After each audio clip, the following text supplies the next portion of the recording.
So my name's Lauren, marketing lead here at Unruly, and I'm all about coding and play. So I'm super excited that you guys are looking forward to learning about that. So what are Splats? Some of you might have had the chance to explore Splats, but some of you might not have yet. What they are is these blue buttons down here. They're all programmable buttons. They light up and they make sounds, and they sense when they're stomped on. So they're meant to be jumped on, and kids can code them to create their own active style games, things like relay races, dance games, whack-a-mole. And you can see on the iPad screen there that it's all controlled through block-based programming. So a lot of you at home are thinking right now, but I don't have Splats. That's totally cool. We have a virtual platform that's free and open to all. So I'm gonna walk through 3 activities that you can do with virtual Splats. So you don't need physical Splats at all. And I'm hoping that you guys will be up for an adventure to follow along with me. Okay, so what you're gonna need to follow along is either an iPad, or maybe you're joining us on Zoom from a laptop. That's okay too. All you'll need is a Chrome browser and internet access to join with a laptop. Or if you're joining from an iPad, just go to the App Store and search Unruly Splats, and it'll be right there. And you'll definitely need an Unruly attitude. Unrulier the better. So what we're gonna do is we're gonna go to the app. I'm gonna copy this into the chat. Oops. Unruly-studios.com. You're just gonna put that right into your Chrome browser. And that will take you to our web app. Or as again, if you're joining us with an iPad, then just search Unruly Splats. And then once you get there, it'll ask you to select if you're a teacher or a student. The only difference is if you're a teacher, it's gonna ask you for your email. And if you're a student, it will not ask you for your email because we don't collect student information. And then you get to pick a funky profile photo. That's the best part. And anything you create on that profile will be saved locally to your computer. And I'm just gonna give you a quick tour here of what that looks like. All right, so you guys should hopefully see my screen here. And I'm just gonna give you a quick tour. So if you're on app.unruly-studios.com, hopefully you'll see the same thing here. So this on our left-hand side is the virtual Splats tray. You can increase your number of Splats here just by clicking these numbers at the top. And you can have up to 6 Splats connected to one device. So on the left or the right-hand side here is our user tray. So this is where you'll be able to load Unruly examples depending on the number of Splats you have. You'll be able to save creations that you make by yourself. So I have a number of ones saved here. And we also have great tutorials. So if you're brand new to Splats, I definitely recommend going through our tutorials as a great way to get started. And then we also have some fun challenges here as well. So that's sort of the basic tour. And I'm just gonna start out by building a really simple voting machine with you guys. So I'm gonna need your help though. We're gonna need to vote on something. So it's gonna be sounds and colors. So if you can write me in the chat, what are we gonna vote on today? So it could be anything from animal sounds, so we can do a cat, chicken, a cow, dog, anything from here. We just need to pick 2 things to make a voting machine. So we're gonna go to 2 Splats here. It could also be just colors. So your favorite colors, red versus blue, purple versus yellow. Write me in the chat and let me know what you think.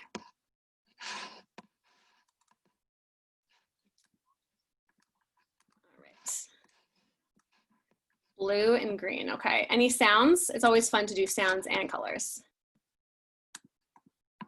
No problem. With cows for Wisconsin, I like that one. Can definitely do cow. Cow versus, could do cow versus pig. Let's try that. So cow versus cat. All right, let's do it. So when you're starting a voting machine, there's 2 ways to make Splats react. One is when you press the run, which is when program starts, and the second is when you press a splat. So what I'm going to do is I'm going to drag out my when program starts block here, and we have 2 splats. So I'm going to light splat 1 with color, let's say white for cow, and maybe orange for cat for the other one. So we're going to light splat 2 with color orange. We're going to have a tabby cat. Okay, so now when we press 1, we have a white and an orange. Then we need something to count because we're going to be voting on these 2 things. So we're going to go when splat 1 is pressed, we're going to add a score, change splat 1's score by 1. But we also want a sound when we press splat 1 to show us what we do. So we're going to do play sound. We're going to drag out our animal sounds here. Cow on splat 1. And then we're going to do splat 2 next. So we're going to go into splat 2. And a quick trick is that you can actually duplicate these blocks. So we're going to want to change this to 2, but I'm going to duplicate this block here. I'm going to change this to 2. And then I'm going to duplicate this block. And I'm going to change it to cat. All right, so one quick check to make sure this all looks right. Splat 1 is white for our cow. Splat 2 is orange for our cat. We're playing a cat sound and we're changing the score by 1 when each one is pressed. Okay, so we know this is splat 1 and splat 2. And hopefully you guys can hear my and you'll see the score is going up when I press. So this is just sort of the basics of how the block coding works. This is a very, very basic voting machine. This is great for elementary school students when they're just getting started. It also gives them some creativity. They get to vote on what they like best. I think one of the best voting machines I ever saw on Twitter was voting if you'd rather speak any language in the world or be able to talk to animals. And that was a tough one for me. I couldn't quite decide between the 2. So next, I'm just going to show you. So fun trick, you click this X in the bottom right-hand corner. It deletes everything. Next, I want to show you our fan favorite example of whack-a-mole. So if you go to Unruly Examples here and click whack-a-mole under 6 spots, it gives you a brief description, and this also shows you sort of how the spots could be aligned. We're going to load it up here. And the nice thing about it is, look, it's automatically moved our number of spots to 6. So let's zoom out. So this looks a bit more intense than our voting machine, but no worries. We're going to go through it.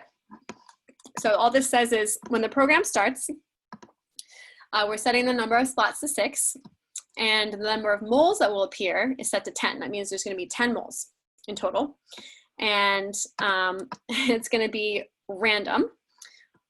Our mole is going to be purple, spot where mole will appear, and all the rest of the splats will be green. And there's going to be a 1-second delay between where the mole goes from one spot to the next. And then, so that's this block. That's when we start the program, which is when we press run. And then when we press a splat, this second portion here is just telling us when we're going to get a point and when a point is going to be taken away. So these rules here say that when we actually catch the splat where the mole will appear, then our score increases by 1. But when we miss it, the score will decrease by 1 and it will make a buzz sound. So I'm just going to run this program and show you how it is by itself, and then I'm going to ask you guys for some modifications. All right? All right, so there's our...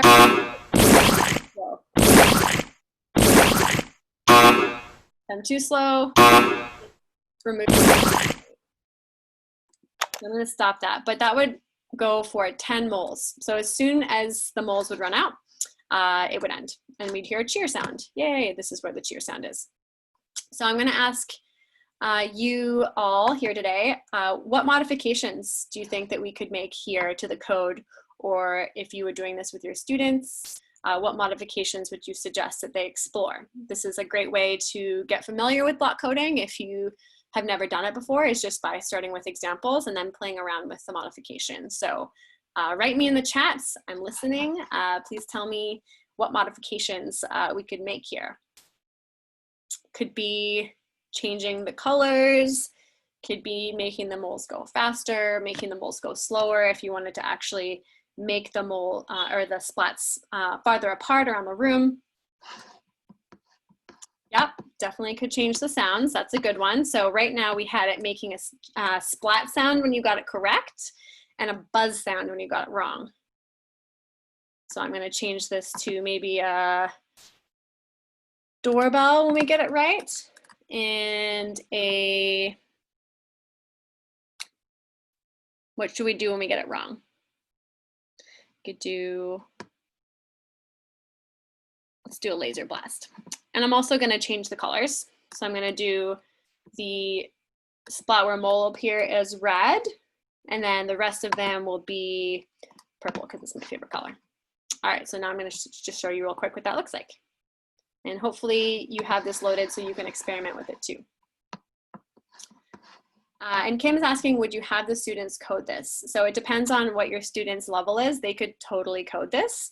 Or if they're just getting started and they've never coded it before, a good first step would be to give them the code and then have them modify it.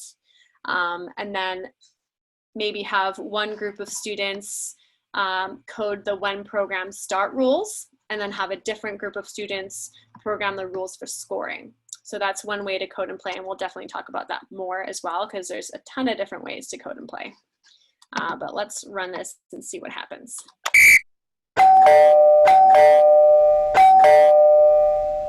So I'm gonna do one more thing before we move on. I'm gonna make the moles 4, just so that you can hear the cheer sound, because that's always exciting. And I'm gonna make the delay faster, because I'm doing it on here, which is pretty easy to get.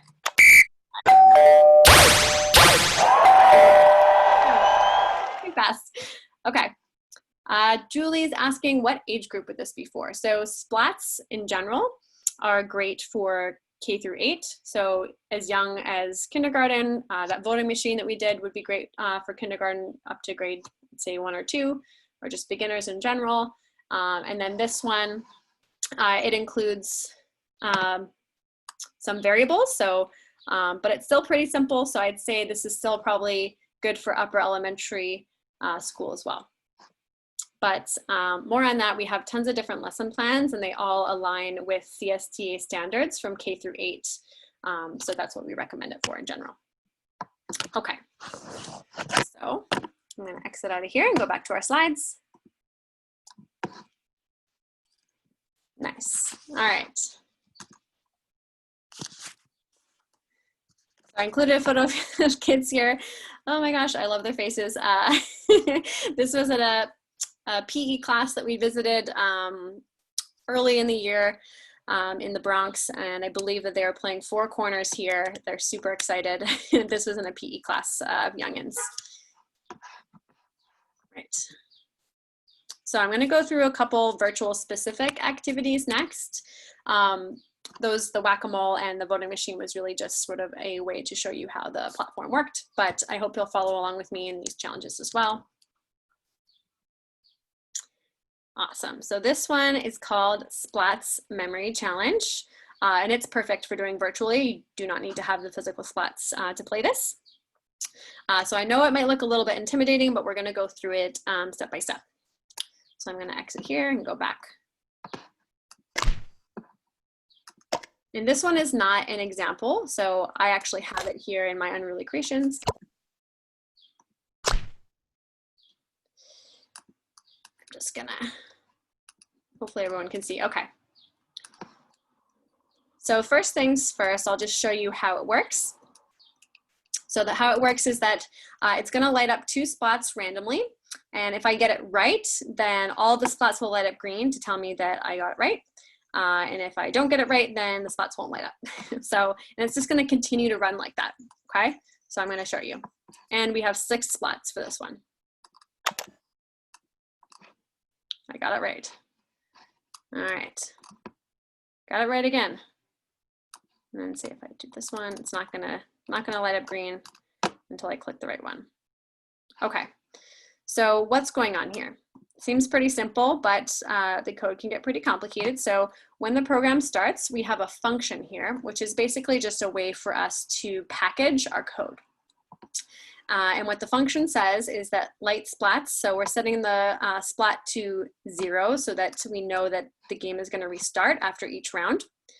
And we're lighting them all with off, and then it's gonna pick a random splat from 1 through 6 to light green. And you will notice that if you continue to run this, that sometimes it lights the same splat, so you'll only see one color light up, and then if you just press that one, then all of them will light up green and you will get a point.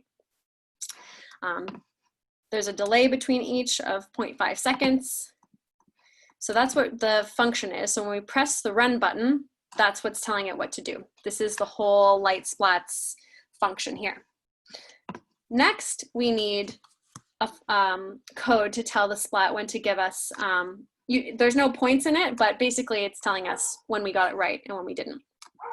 So this right here is telling us that when we get a correct splat, then they're all gonna light green, there's gonna be a delay, and then it's gonna light the splats up all over again.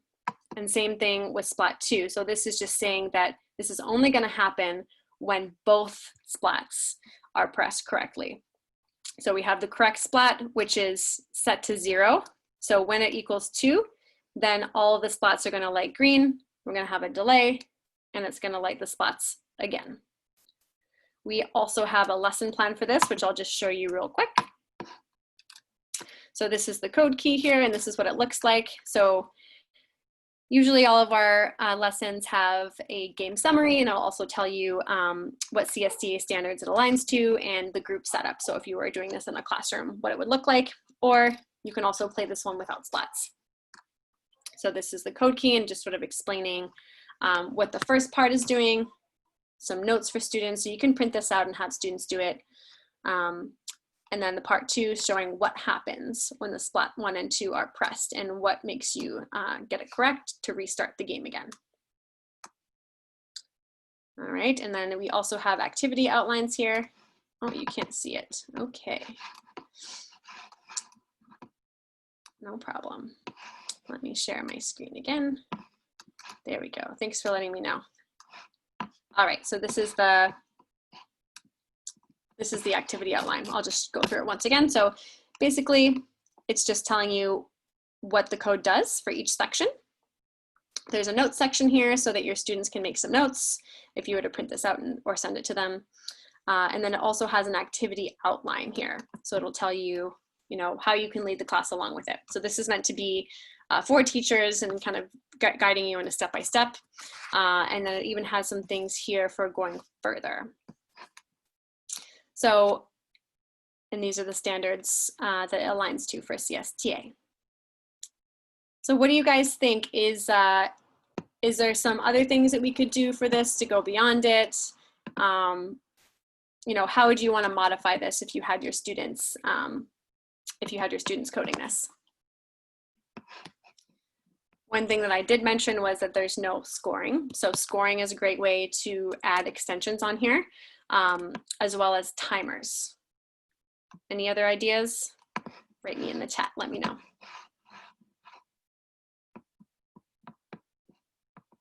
Okay. So that's one example. This in particular would be good for middle school students, since it does have those variables and functions in there. I'm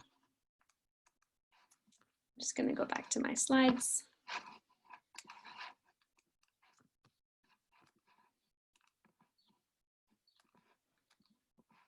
All right. And then this next one is probably my favorite, musical splats. And why it's my favorite is because really it's super simple and kids can have so much fun with it. It's all based on music, so they can do it at home. This is a great one for virtual learning, and it gives the students full creativity. So I'll show you the activity plan, but I also kind of wanted to have some fun with you guys with it too. So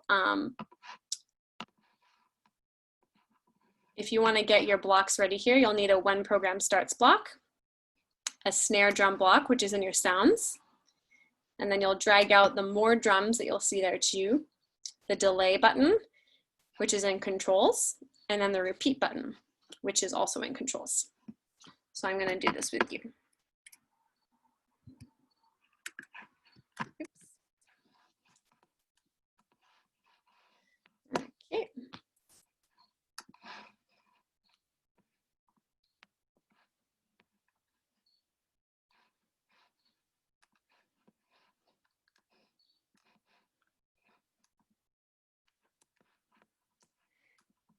Bear with me. Get it ready for you guys.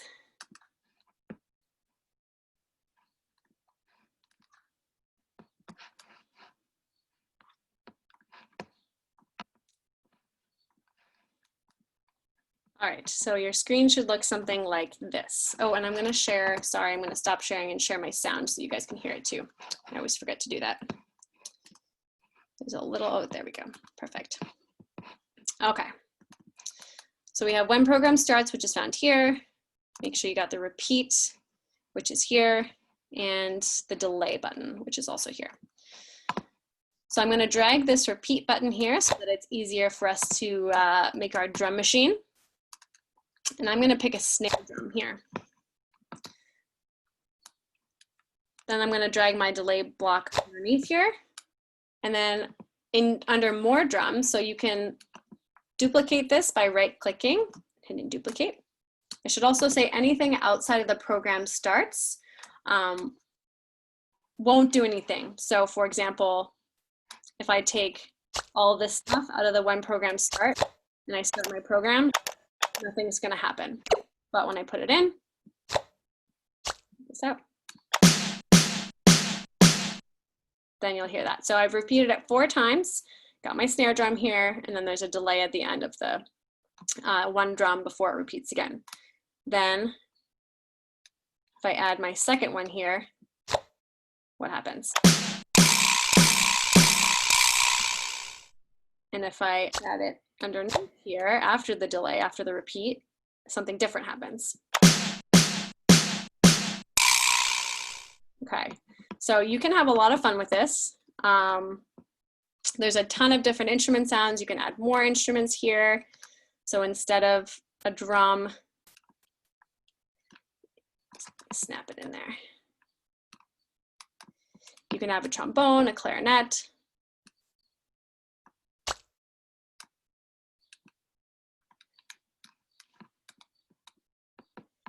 There we go.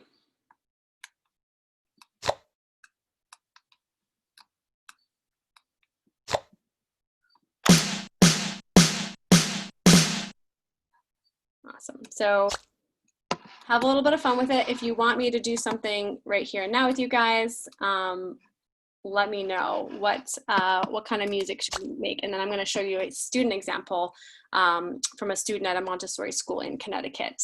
And we ran a challenge actually with this where our unruly gorilla Crash actually danced to student submissions. So I'll show that to you in a sec.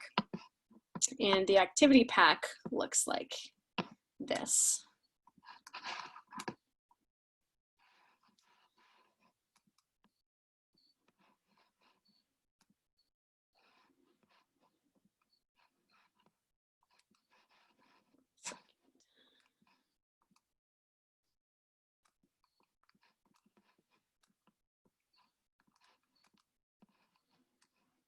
Here we go.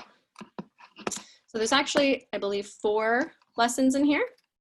So that starts off pretty easy with the drum machine, like I was showing you. And you can change the number of repeats exactly to make it a snare drum more times and then start adding different instruments. So after that, it'll get a little bit more complicated and you'll start using something called MIDI, which is a representation of sort of notes that are translated So you'll be able to actually code notes and create a song. So in the last activity, it'll ask your students to do Twinkle Twinkle and to make their own Twinkle Twinkle sound. So, and there'll be piano here, but you can also add more instruments here and make your own songs, which is really fun. So that's just sort of a more exploratory lesson that we really like, that students can have a lot of fun with.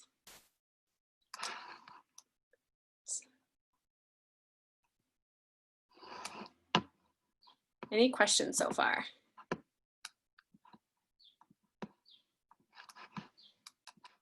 Okay. I'm going to go back in here and I'm going to show you one student example, which I love.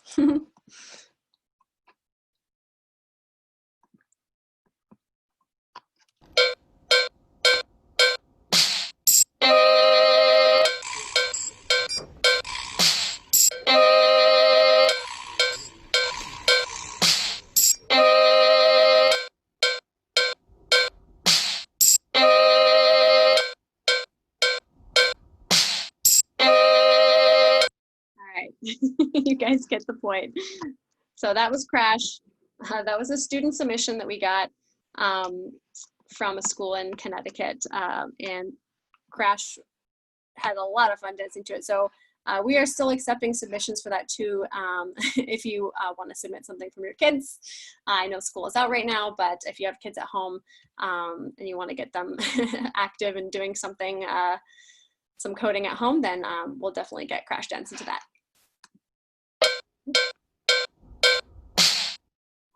Can't get enough of Crash dancing. Okay, and then the last activity I'm going to show you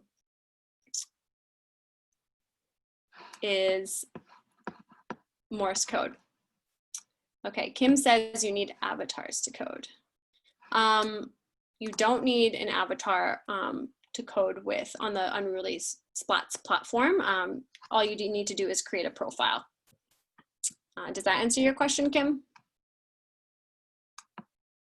And by the way, the musical Splats activity is great for elementary school levels. This Morse code activities pack is a little bit more advanced. So that would be a great one for middle schoolers. And I'll go into that in a little bit.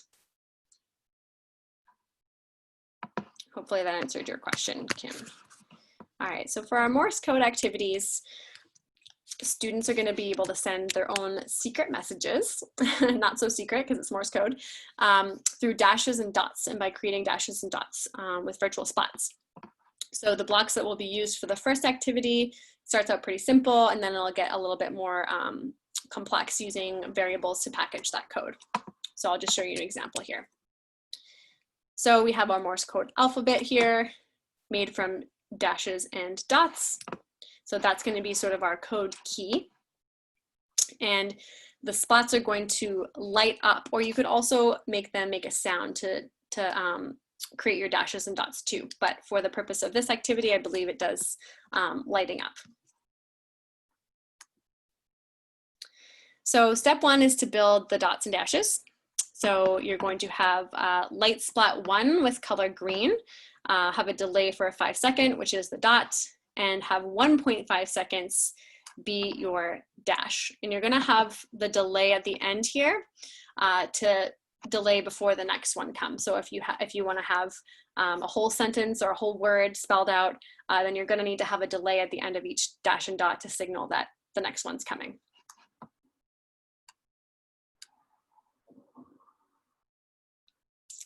All right, and once you've got your dashes and dots, then you can create your message based on the Morse code alphabet. So as you can see, so this one is a dot and this one is a dash. If you want to create an entire word, that code could get pretty long, since if we're just building the basic SOS, which is pretty simple, S is 3 dots, O is 3 dashes, and S is 3 dots. That's a lot of code. So we're going to take a look at what that looks like. Yeah, it's long. So that's what the S, the O, and the S looks like.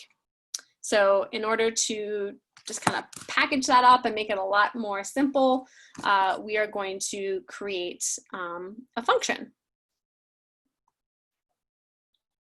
in activity 2. So you'll see that we added the function block here.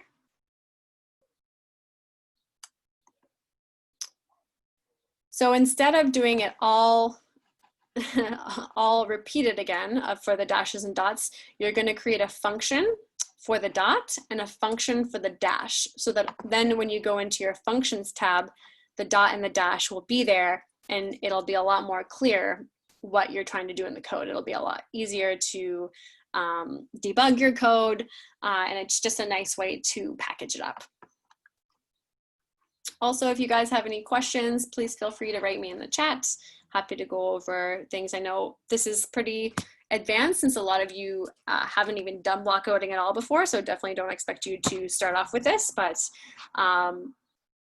hopefully the main thing to take away from this is that with the functions, you're able to package your code so that you don't need to have something crazy like this for SOS, which is pretty much the most basic thing that you're going to be doing with Morse code. All right. And then the next activity goes even further by getting super meta here, a function within a function, so that you can actually create an alphabet. So you'll see here our dashes and our dots functions are here, and then we're able to create another function here for the letter S and the letter O. And so again, we have the S as 3 dots, the O's as 3 dashes, and then when the program starts, it's just going to do it for us here. All right. So it gets more complicated as the activities go on, but it's also a lot more simple to read. And I'll show you too at the end. Our activity pack as well. And then the third activity is sort of an intro to our fourth activity, which is a Mad Libs, where we have a sentence where you the students get to plug in the words that they created. So asking you to create your code translation for words of your choice. So that's kind of a fun one and a challenge for the students to do. All right, so I'll show you basically what the activity pack looks like. In just a second. All right. So this is it. And by the way, I'm going to be sending all of these lessons out in an email to everybody who registered, so don't worry about that. They're all free, and these are all designed to be used with virtual splats, which are also available for free online. And each activity for the Morse code, as well as the musical splats, has a video. And these are student-facing activities, so unlike the Splats Memory Challenge, which is more teacher-facing, these are activities that you could just send to your students to do remotely from home. So I'm not sure, what the future will look like for everybody, but that's an option. So again, this is the first activity that we went through, the Morse code alphabet. Just giving you guys a little sneak peek here. This is the activity 2 where we introduce the functions. And then this is where we package it into the alphabet.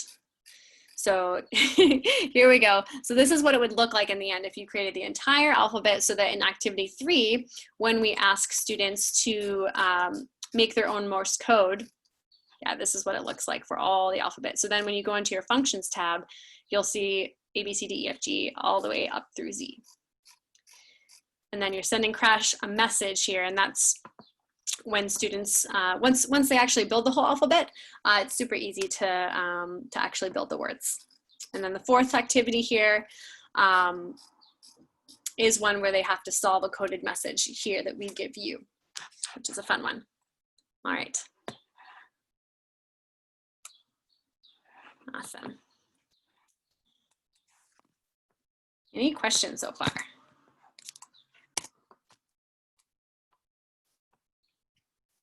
Great, so now I'm just going to go into sort of our, back to our slide deck here. So as you can see, Splats are meant for playing games. You know, we're definitely evaluating sort of new activities that will be used for sort of the hybrid model into the fall, so that you could code them, have your students code them at home and then play them socially distanced at school. But these activities that I just showed you today are great ones for coding at home and playing at home for the kids. And so, yeah, there's all sorts of modifications that you can do, especially even with the Splats memory challenge one that I showed you at first. So what you could do is between each one, you could tell them to do a jumping jack or do 3 jumping jacks. So just to get them moving. That's an idea that a teacher had written to us that they did as well. So, of course, the hands one, maybe not so much for the fall, but Splats are meant to be stomped on, really. So they don't need to touch them with their hands. This is a PE class, Eric Terrell, STEM in the Gym. He's all about mixing PE and STEM, is using our race in place game in lots of different ways. So they could be stepping on it, they could be jumping on it. You could have one student do one leg, one student do the other leg, all sorts of modifications to do there.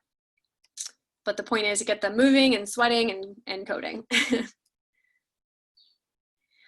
And this sort of looks like an intense matrix, but it's just really a way to get you thinking about ways to code and ways to play. So for example, you could lead the full class in play and have small groups code. You could have students code independently and then play as a full class.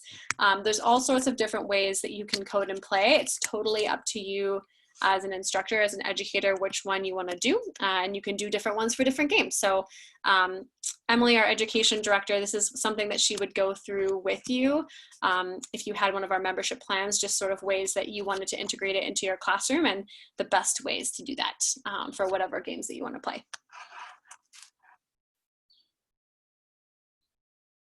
All right, so any questions before we get started on the last section? Awesome. So, okay, nothing so far. Awesome. Hopefully that means that everyone's following along.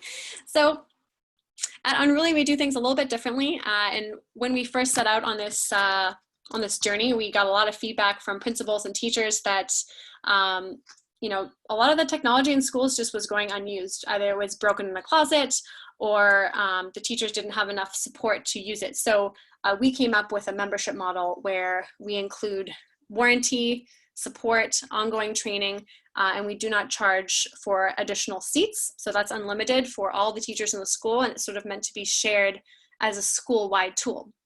So that means that it could be used in your PE class, but it could also be used in your science or your math class. We have a whole bunch of different lesson plans that could be used across different levels and different subjects. But the idea here is that you don't have to worry about breaking them. We got you covered. We also give you data on how many stomps your Splats have and how many lines of code. So that's super helpful for both teachers and administrators just to keep track of the usage. We definitely want to make sure that our Splats are being stomped on to their full potential. We don't want them sitting in a closet not being used. So we also keep track of that to make sure that we're providing enough support for you. We have implementations with all of our customers to make sure that you feel confident in coding and in teaching your kids and your students. All right, and we have a CISA special as well. So we're giving you $320 off a membership when you submit a quote before July 15th. So we have a 1-year plan, which is $880 with the discount per year, or a 3-year plan, which is usually $3,000. That would be $2,680.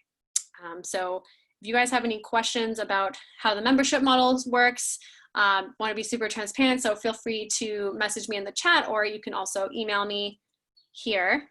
That's my email, lauren@unruly-studios.com. Or feel free to just check us out at unrulysplats.com as well and explore. We have lots of great resources and tons of other webinars there as well if you guys are interested in checking us out more. All right, so I had a few people email me ahead of time with questions, so I can go through some of those, but please do let me know in the chat if you have any questions too. So one person asked me, does the app run on a smartphone? It does not, so all you need is an iPad. If you're using it with physical Splats, you'll need Bluetooth 4.2. And if you're just using the app with the virtual Splats, it doesn't matter. You don't even need internet. You just need to have the app. And then if you're doing it with our web app, all you'll need is a Chromebook or a laptop with a Chrome browser. That's it. And then how can students send me their code? This is a good one, so I wanted to go through this one for sure. I'm gonna exit out of here and I'm actually just gonna show you live. Question from Tammy, does the membership include Splats? Absolutely, so the membership includes 12 Splats per year, so you can add more on in packs of 2 for $200 per year. So if you wanna get 14 Splats, no problem, 16 Splats, 20 Splats, but it starts at 12 and that's what the pricing indicates. So I'm going to go over here. So say I do when Splat 1 is pressed, light Splat 1 color, and whoop, I made some code. Now I'm gonna save it. So I would go to save my project and I'm gonna call this green Splat. Now I can save it. And so now when I go to my profile, in my Unruly Creations, green Splat, load it up, and it's here. And then if they want to send it to you, all they have to do is export it. So you go to my Unruly Creations.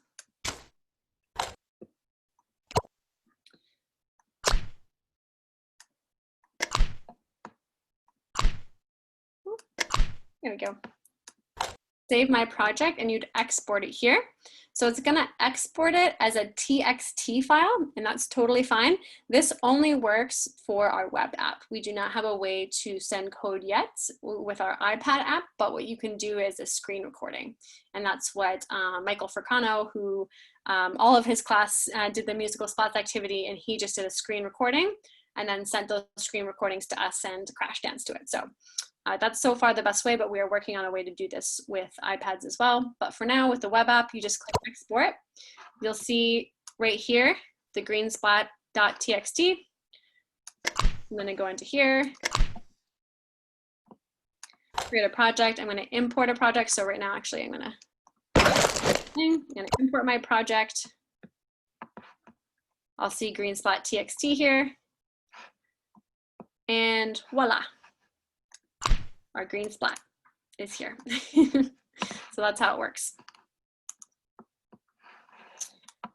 Okay. Any other questions? You guys have been great. Thanks so much for joining.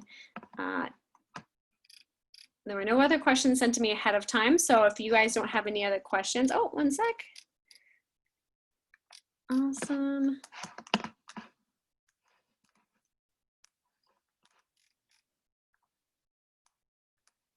Export, would the export work for kids to build games together?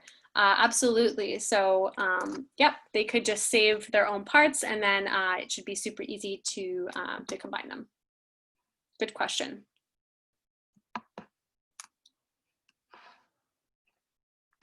Any other questions?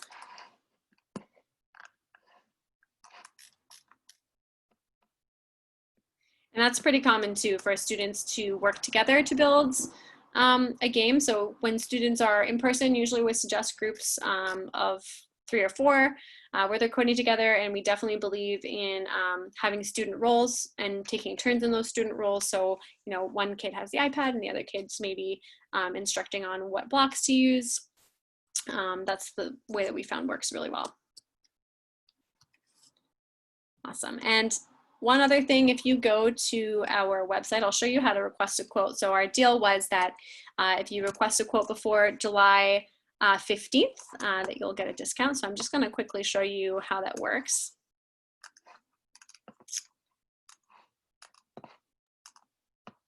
Right here. So if you go to our homepage, unrulysplats.com, and you go under shop and get a quote, This is going to take you to a form where you can just fill it out on what you're looking for and just indicate that you attended the CISA webinar and that's how you heard about us. And then we'll definitely give you that discount.